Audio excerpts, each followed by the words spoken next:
प्रशांत Khemka sir आपको आपकी screen पर नजर आएंगे। Prashant sir, hi, good morning. Good morning Ashish ji. Good morning. मुझे आपके शो में बुलाने के लिए बहुत बहुत धन्यवाद। उससे ज्यादा धन्यवाद आपका आने के लिए सर। अच्छा, पहले तो ये चर्चा में आपका म्यूचुअल फंड था, कैसा रिस्पॉन्स मिला सर? रिस्पॉन्स अच्छा मिला है आशीष जी।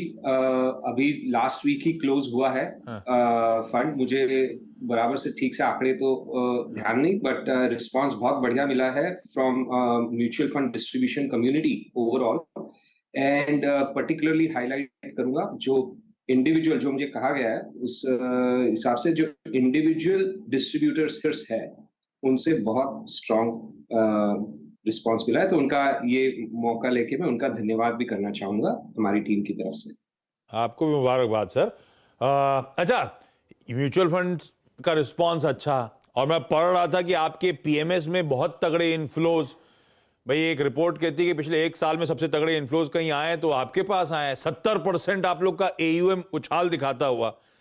क्या करेंगे इतने पैसे का आप? कहाँ डिप्लॉय करने की तैयारी सर, ये फ्रेश इनफ्लोज को?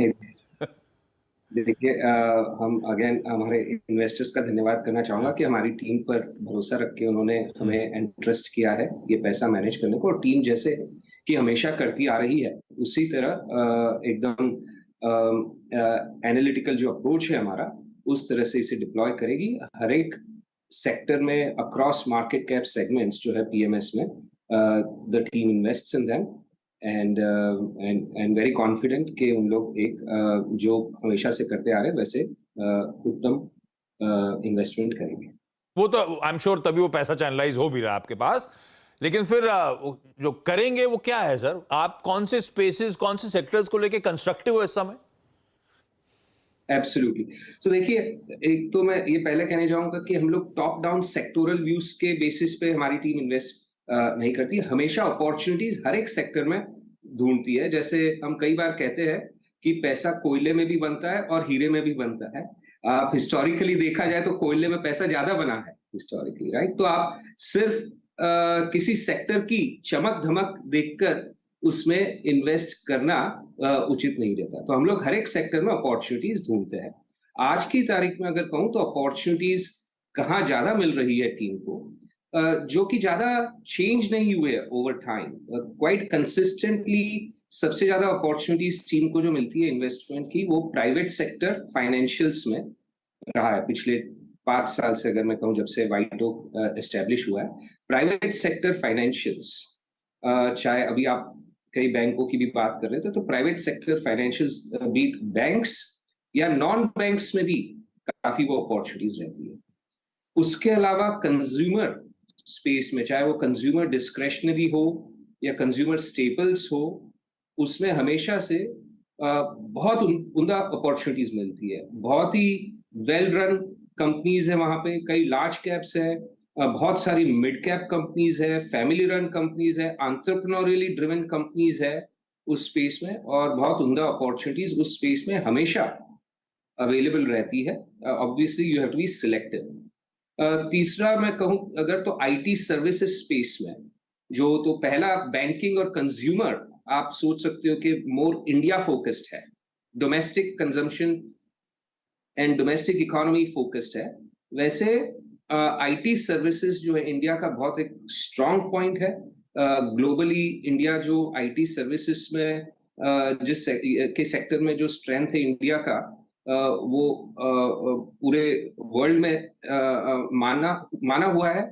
और उधर market share continuously Indian IT services gain कर रही है। और वहां पर भी लार्ज कैप, मिड कैप, जो वेल एग्जीक्यूटेड कंपनीज हो, रिगार्डलेस ऑफ मार्केट कैप और size, well executed companies market share continuously over the years gain करती है। बहुत प्रॉफिटेबल कंपनीज है, एंड काफी कंपनीज है जो उत्तम से उत्तम corporate governance and cash flow generation and very attractive valuation पे उस सेक्टर में भी अवेलेबल है। सो अगर मैं 3 सेक्टर्स हाईलाइट करूं तो private sector financials, consumer broadly, और आईटी सर्विसेज। बाकी कई इंडस्ट्रीज है, जैसे केमिकल्स है, हेल्थ केयर में कई सेगमेंट्स है, उनमें भी अक्रॉस बोर्ड टीम को इंडिविजुअल अपॉर्चुनिटीज मिलती है। चलो फाइनली आईटी किसी ने जिक्र करा, आजकल कोई आईटी जिक्र ही नहीं कर रहा था, तो इन गिरावट में शायद आईटी भी एक्यूमुलेट किया जा सकता है। जो इंडिया पायनियर्स इक्विटी है इनका, उसमें टॉप होल्डिंग्स हैं ICICI bank, HDFC bank, Infosys, Nestle जैसे स्टॉक्स। तो मतलब ये एडिशनल फ्लोज खेमका सर यही आपकी टॉप कन्विक्शन बेट्स में लार्जली चैनलाइज हो रहे हैं। नहीं, देखिए ऐसा नहीं कह सकते।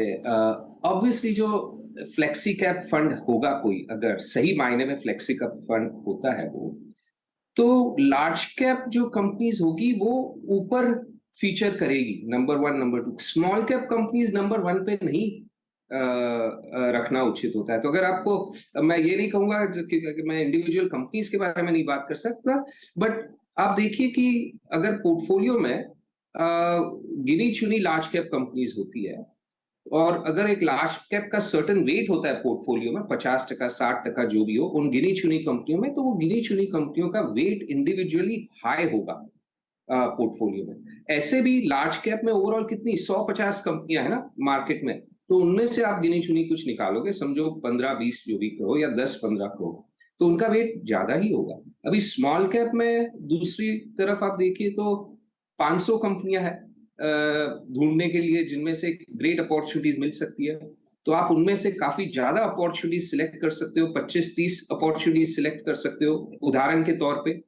और अगर स्मॉल कैप का वेट पोर्टफोलियो में 15-20-25% है, तो ऑब्वियसली इंडिविजुअल नेम्स जो होंगे वो छोटी मात्रा में होंगे। तो अगर आप सिर्फ टॉप 3, टॉप 5 या टॉप 10 कंपनीज देखिएगा अगर पोर्टफोलियो में, तो उससे पोर्टफोलियो का जो एक कॉम्पोजिशन है वो नहीं समझ में आ पाएगा। अच्छा खेमका सर, आई मीन मैं थोड़ा सा सीमेंट पे बात करूंगा। और ये अमूमन किसी भी इंडस्ट्री में अगर आप देखें, एमएनए एक्टिविटी जो होती है वो बहुत ही अच्छे दौर में होती है या फिर बहुत कमज़ोर दौर में होती है। ये पूरा का पूरा स्पेस एक बहुत बड़े एमएनए एक्टिविटी के दौर से गुजरा। अब post monsoon with some instances of price hike, sir बाजार इस पे काफ़ी फोकस कर रहा है। लोगों ने पिछले 1 महीने में 2 महीने में पैसा काफ़ी बनाया है। क्या पैसा बना के देगा अभी भी सीमेंट, आपका व्यू? और आप लोग क्या कर रहे हैं सीमेंट में इस वक्त? Certainly Virendra ji. So again मैं इसे दोहराऊंगा कि हम सेक्टर टॉप डाउन के ऊपर ऐसे नहीं सोचते कि सीमेंट में पैसा बनेगा या नहीं बनेगा, बट सीमेंट में किस कंपनियों में पैसा ज्यादा बनेगा दूसरी कंपनियों से, उस पर ध्यान रहता है। और सीमेंट में भी हमें, जैसे मैंने फाइनेंशियल्स और आईटी और कंज्यूमर की बात की, तो सीमेंट में भी टीम ने इन्वेस्ट किया है। इनफैक्ट लास्ट 3-6 महीने में ही इन्वेस्टमेंट काफी किया है सीमेंट में। और अच्छी कंपनी में इन्वेस्ट करने का, मैं अनफॉर्चुनेटली आपको पता है कि इंडिविजुअल कंपनीज की बात नहीं कर सकते, बट आपका जो सवाल है वो बिल्कुल दुरुस्त है, और इन्वेस्टमेंट अपॉर्चुनिटी सीमेंट में भी टीम को मिली है।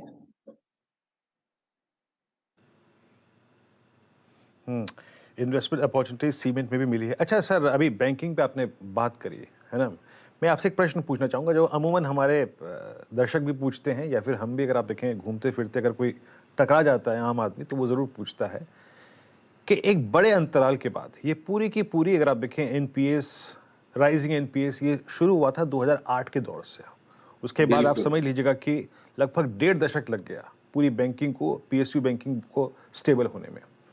इस बार के नंबर्स को देखने के बाद, इस क्वार्टरली नंबर्स को देखने के बाद, प्रीवियस क्वार्टरली नंबर्स को देखने के बाद, क्या पीएसयू बैंक्स फिर एक स्टेबल और एक स्ट्रॉन्ग ट्रेजेक्टरी पे आ गए हैं सर? आप ये कहना चाहेंगे या फिर कह सकते हैं? बिल्कुल।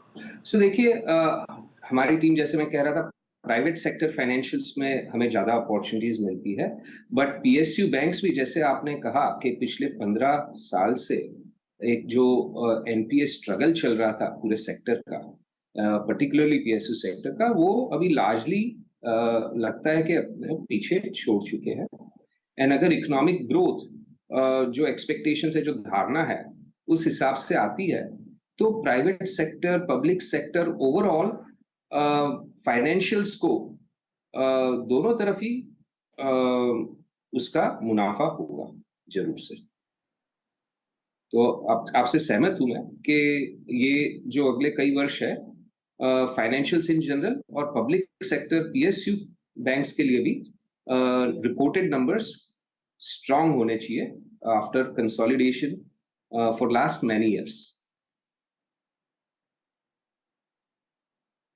और इंडिया क्या है कि ग्लोबल प्रभाव से, ग्लोबल डेवलपमेंट से इतना इंडियन इकोनॉमी पे इतना असर नहीं पड़ता है। काफी हद तक आत्मनिर्भरता रही है इंडियन मार्केट की, और आगे चल के और भी होने का उद्देश्य है। और market being a discounting mechanism, वो आज ऑलरेडी रिफ्लेक्ट कर रही है। इंडियन मार्केट ऑलरेडी आत्मनिर्भर, उसको देखते हुए ऑलरेडी आत्मनिर्भर है।